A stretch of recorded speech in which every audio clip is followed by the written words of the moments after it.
whoop, this one's backwards somehow. Let's see, what did I do wrong with that? Sometimes it's a little tricky to figure out.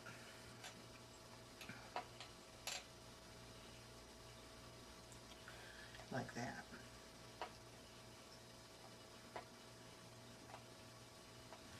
Actually, I think I like that. I think I'm going to go with that one. So I will arrange my cane slices in the same way. Now, as you can see, I've got 6 of these. I've only got 3 of these, which means that I have to cut these in half again. But I think I'll put together my 3. I'll make half of this. Cut it in half and put on the other half. So, what we have here, if I can figure out how to do this, yes, it does. There we go. Now I want to match these fairly carefully so that they'll match up the way they're supposed to.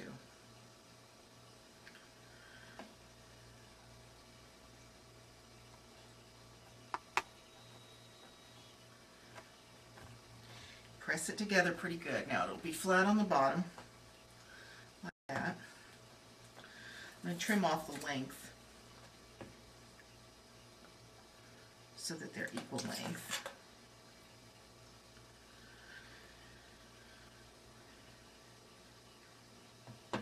And, all right, this, my scraper is also a ruler. That's 3.5 inches long, so I want 1 3/4 inches.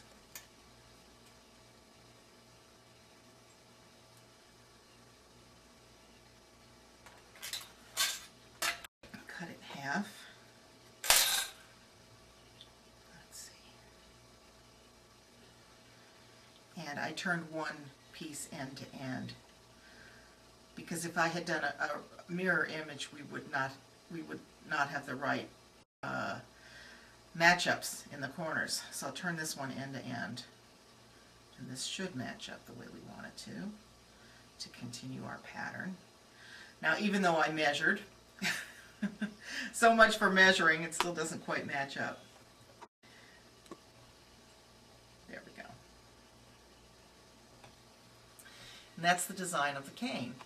Now this is a 6-sided cane, so I can do 3 things. I can do one of 3 things. I can leave it like this and not try to reduce it at all, or I can reduce the 6-sided cane. I have to do it very carefully, and it would not be an easy process, but it could be done. It could be done by just working slowly, keeping these sides together. I know Sarah Shriver can do this. I don't know if I can or not, but to reduce the 6-sided cane is a little bit of a challenge.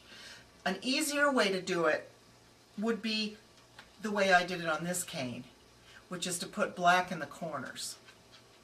And I can do that the same way that we have been constructing our quilt cane. I take these black pieces. These are made the same way that we did before. We took 4 of the triangular strings from the extruder, stacked 2 on top of each other or next to each other with the points up, 1 on top of those with the point down, and then a 4th one with a point up on the very top. That makes a triangle. And I'm going to cut sections of this. They're all the same length.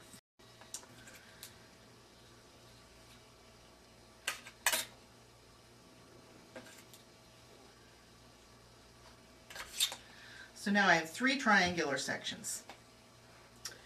These I'll make into just my trapezoid shape. 2 next to each other with the points up.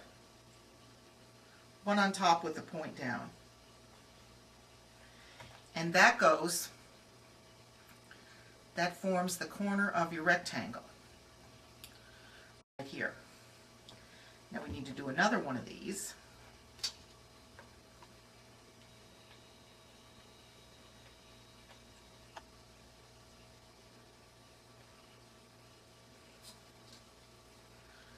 Okay, here's one I made before. I'm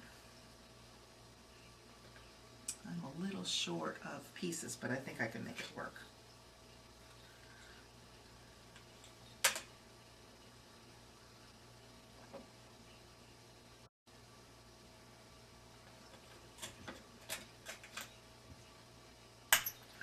Okay, there are 2 there.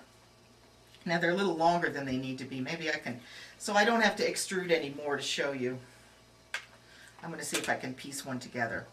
I've got 2 with the points up next to each other.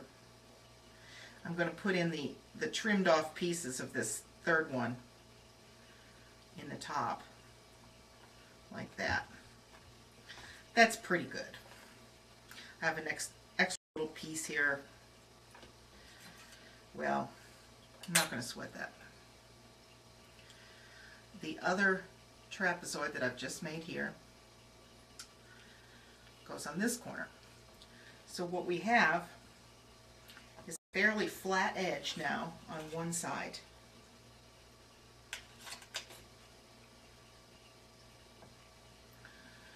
So I need 2 more of these corner pieces like this to go on these sides right here, and I will have a rectangular cane that I can reduce very easily.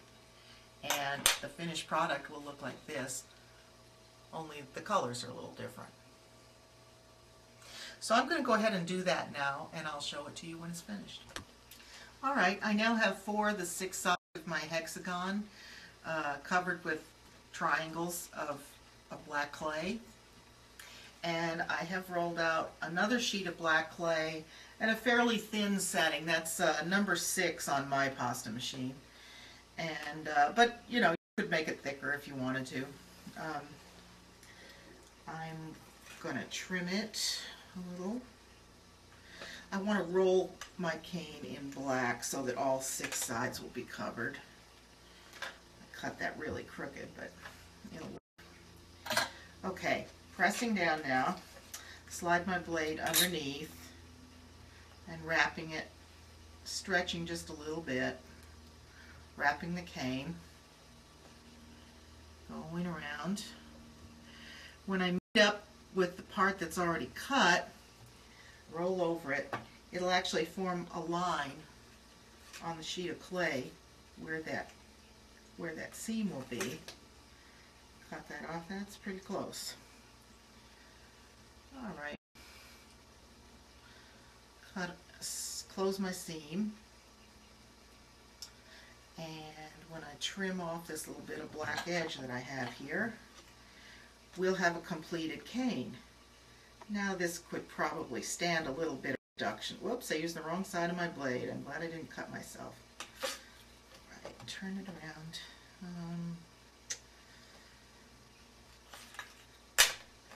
There we go. Now, I think I will reduce this a bit. The way I like to reduce things, I put the cane in front of me with the edges facing out. I'm going to take my acrylic rod and whack it firmly, but not enough to just really damage the cane.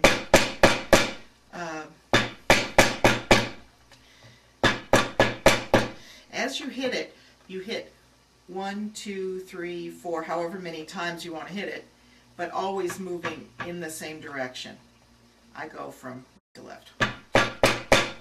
Then turn it, quarter turn,